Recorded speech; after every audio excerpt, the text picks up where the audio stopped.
Hi guys, welcome back to my YouTube channel. இன்றைக்கி என்ன video அப்படின்னு சொல்லி பார்த்தீங்கன்னு சொன்னால், மிச்ச நாளைக்கு பிறகு எங்களோட ஊருக்கு வந்திருக்கிறேன்.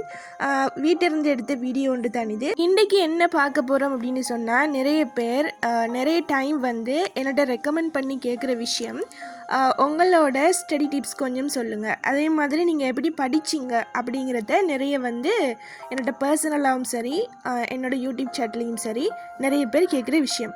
ஸோ இன்றைக்கி நான் ஃபாலோ பண்ணினேன், என்னோட ஏஎல் டைமில் நான் ஃபாலோ பண்ணினேன் கொஞ்சம் ஸ்டடி டிப்ஸை வந்து நான் உங்களோட ஷேர் பண்ணுறேன். அவங்களோட ஃபஸ்ட்டாக இங்கே ஷேர் பண்ண வேண்டிய விஷயம் என்ன அப்படின்னு சொன்னால், படிக்கிற எல்லாருமே கெட்டிக்காராக்களும் இல்லை, படிக்காத எல்லாருமே முட்டாளும் இல்லை.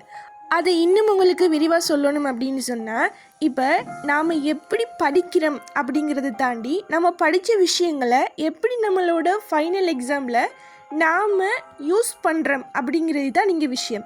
எவ்வளவு தான் நம்ம வீட்டிலேருந்து படிச்சுட்டு போனாலும் எக்ஸாம் ஹாலில் நம்மளோட மைண்டுக்கு எது வருதோ அதைத்தான் நாங்கள் அங்கே போய் எழுத போகிறோம். ஸோ நம்ம எப்படி படிக்கிறோம் அப்படிங்கிறத தாண்டி நாம் என்ன எழுதினோம் அப்படிங்கிறது தான் எங்களுக்கு மார்க்ஸ் வரப்போகுது. ஃபெஸ்ட்டுக்கு வந்து நீங்கள் இப்போ பார்க்குறவங்க வந்து ஏஎல் ஸ்டூடெண்ட்டாக இருப்பீங்க, இல்லைன்னு சொன்னால் ஓஎல் எழுத போகிறவங்களா இருப்பீங்க, யாராக இருந்தாலும் சரி, ஃபெஸ்ட்டாக உங்களை நீங்கள் செல்ஃப் மோட்டிவேட் பண்ணிக்கொள்ளுங்க. செல்ஃப் மோட்டிவேட் அப்படின்னு சொல்கிறது ஒரு பெரிய விஷயம் இல்லை. எப்படி பார்க்குறது, நான் வந்து இந்த விஷயத்தை அடைஞ்சிட்டேன் அப்படின்னு சொன்னால் எனக்கு எவ்வளவு பெருமை கிடைக்குது.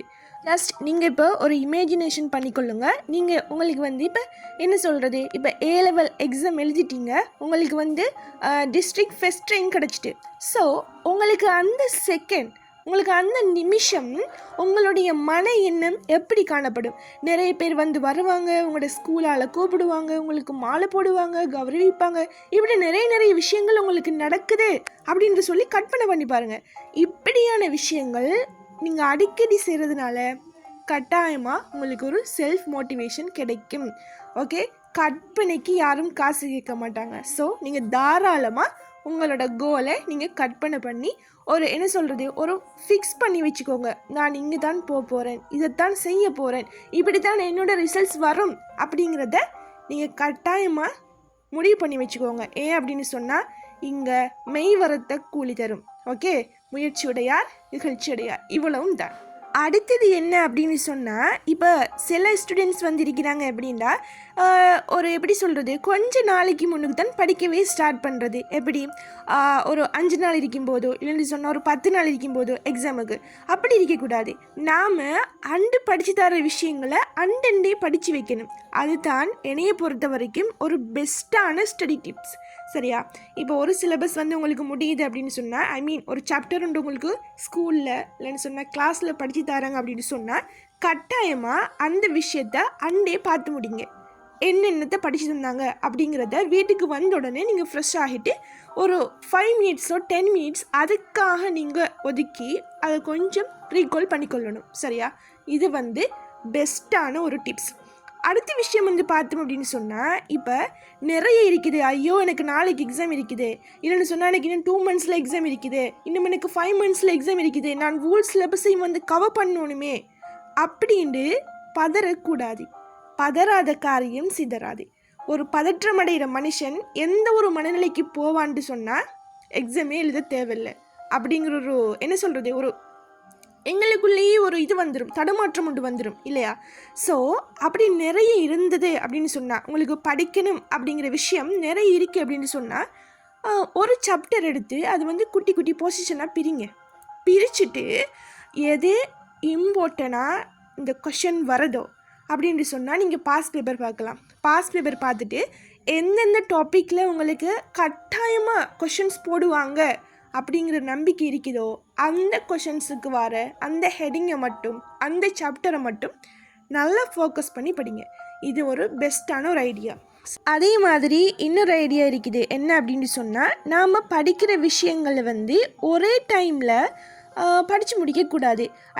இப்போ நீங்கள் 1 hour படிக்கிற ஒரு ஸ்டூடெண்ட்டாக இருந்தால் நீங்கள் என்ன செய்யணும், ஒரு ½ an hour படிச்சுட்டு ஒரு 10 minutes 5 மினிட்ஸ் பிரேக் எடுத்துக்கொள்ளணும். அதே மாதிரி நீங்கள் 2 ஹவர்ஸ் படிக்கிற ஸ்டூடெண்டாக இருந்தால் நீங்கள் அதுக்கேற்ற மாதிரி ஒரு 5 மினிட்ஸோ இல்லை அப்படின்னு சொன்னால் ஒரு 10 மினிட்ஸோ நீங்கள் என்ன செய்யலும், பிரேக் எடுத்துக்கொள்ளலும். அதையும் தாண்டி நீங்கள் அந்த பிரேக் டைமில் கட்டாயமாக ஒரே ஒரு விஷயம் ஃபாலோ பண்ணணும். என்ன அப்படின்னு சொன்னால் சோஷியல் மீடியா யூஸ் பண்ணவே கூடாது. இப்போ எப்படி என்று சொன்னால் நான் 5 மினிட்ஸ் பிரேக் எடுக்கிறேன், ஸோ நான் கொஞ்சம் ஃபேஸ்புக் ஸ்க்ரோல் பண்ணுறேன்.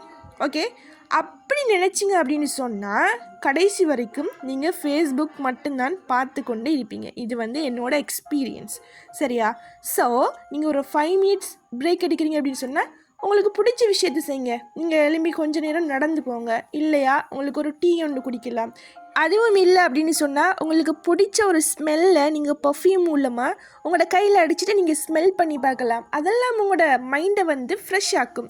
ஸோ கைஸ், உங்களோட லைஃப் நீங்கள் தான் முடிவு பண்ணணும். நான் எப்படி படிக்கணும், என்னதுக்காக படிக்கணும், என்னோட ஃப்யூச்சர் எப்படி இருக்கணும், நான் எங்கே போகணும், என்ன பொசிஷன் என்னை தேடி வரணும், நான் அதுக்கு எந்த அளவுக்கு எஃபர்ட் போடுறேன், என்னோட ஹார்ட் ஒர்க்கை இதுக்கு நான் கொடுக்குறேனா, இப்படி கிடைச்சா அந்த ஜொப்புக்கு நான் தகுதியானவனா, அதுக்காக நான் எந்த அளவுக்கு என்னோட முயற்சியை போட்டு என்னோட டைமை வேஸ்ட் பண்ணி நான் அதுக்காக ரெடி ஆகிறேன் அப்படிங்கிறதுல நீங்கள் கட்டாயமாக ஃபோக்கஸில் இருக்கணும்.